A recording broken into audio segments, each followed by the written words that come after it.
Welcome to today's Explainer. Look, if you're trying to navigate the often confusing world of government bureaucracy, you are in exactly the right place. Today, we're taking a structured look at Canada's express entry system, pulling straight from official Government of Canada resources. We're going to break down this bureaucratic maze, decode the requirements, and turn a process that can honestly feel pretty daunting into a crystal clear, actionable roadmap. So are you ready to make Canada your permanent home? It's a huge life decision, right? And let's be totally honest, the administrative hurdles involved in an international relocation can sometimes look like a giant mountain of paperwork standing between you and your dream. But hey, that's exactly why we're here today. We are going to give you a straightforward, step-by-step roadmap so you know exactly what the Canadian government is looking for. Here's a quick look at our agenda for today. First, a welcome to Express Entry. Second, we'll look at the 3 skilled worker programs. Third, getting your documents ready. Fourth, the 4-step process. And finally, we'll wrap up with application fees and timelines. Let's get right into it.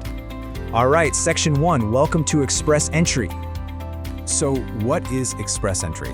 Well, it's an online system used by the Canadian government to manage immigration applications from skilled workers. The absolutely crucial word here is online.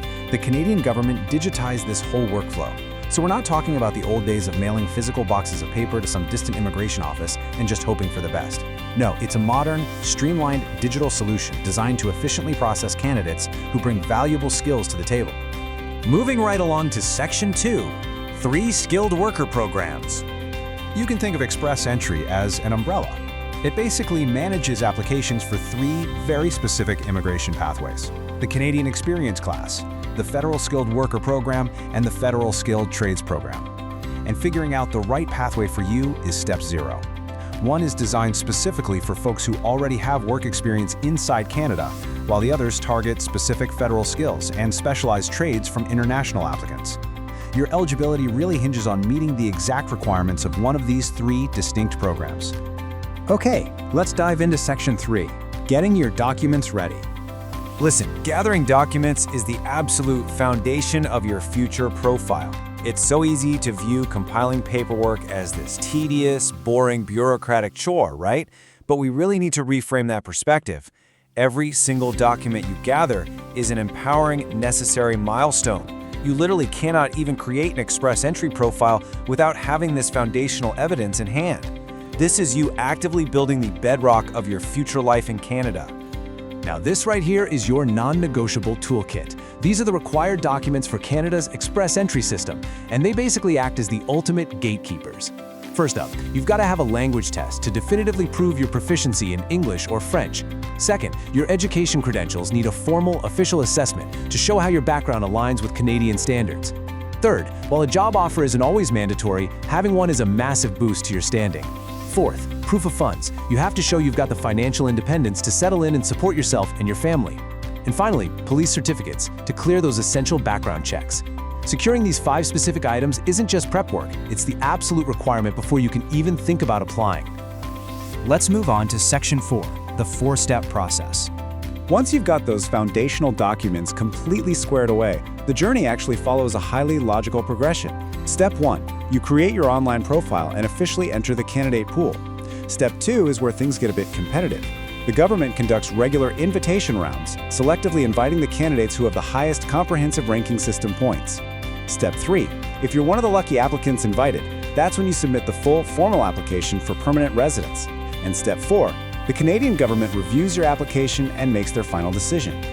Finally, Section 5, application fees and timeline. First up, let's talk about the timeline. Processing times vary by program, so there is no single static countdown clock for Express Entry. The amount of time you're going to wait for a decision depends entirely on whether you applied under the Canadian Experience Class, the Federal Skilled Worker Program, or the Federal Skilled Trades Program. Now, regarding the financial side of things, you really need to accurately budget for this major life transition.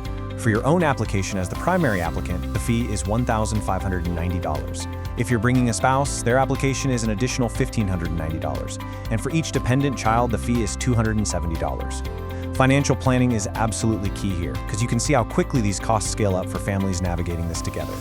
And here is a crucial detail. Government bureaucracy is highly dynamic. These specific fees actually just increased officially on April 30th, 2026. This really highlights exactly why you shouldn't procrastinate. It is always a smart move to get your paperwork in order and move through the process swiftly, because requirements, processing times, and fees are constantly subject to updates. The path to Canada isn't just about wishing, it's about taking action. So, with the requirements mapped out clearly for you today, which of those foundational documents are you going to secure first? Are you going to book your language test today? Or maybe start tracking down those essential education credentials? The roadmap is right here, waiting for you to take that very first step. Thanks so much for joining me on this explainer.